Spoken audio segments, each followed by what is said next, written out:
One of the biggest challenges in farming is deciding whether to sell or hold your grain. Raising a crop is just half the job.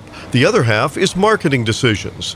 There are thousands of commodity brokers across the country, and most local co-ops now have their own marketing directors. Josh Kukowski of the Central Valley Co-op is one of those. His job is to assist farmers with when to sell. It's been a very big challenge this year. We haven't seen very many good opportunities at making sales. We had that brief July rally that, got us up into the mid $4 range, which, put us around $4 cash for guys.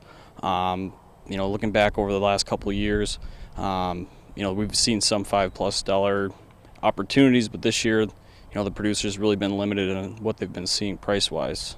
It's not easy for farmers to make a decision to sell in a down market.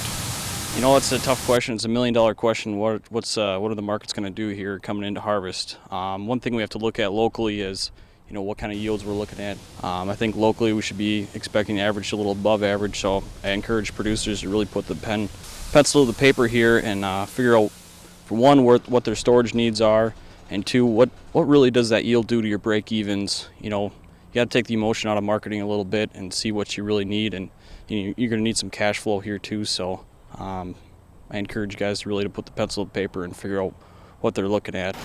Kukowski says keeping a positive attitude about marketing is important. First of all, I'd say remember back to a couple, 3-4 years ago when corn was at $6. It's all cyclical. You got to be low price to get some of the demand back in the marketplace here.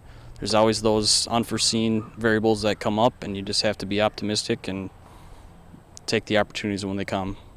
For farmers, growing the crop, well, that's something they're very good at. There's no question about it. We're seeing potentially record yields for both corn and soybeans here in Minnesota. Selling the crop this year with low prices, that's going to be a big challenge. For farmers, the experts say, look for the small opportunities to sell some of your crop and have a plan in place for the rest of the year. This is Lynn Ketelsen reporting.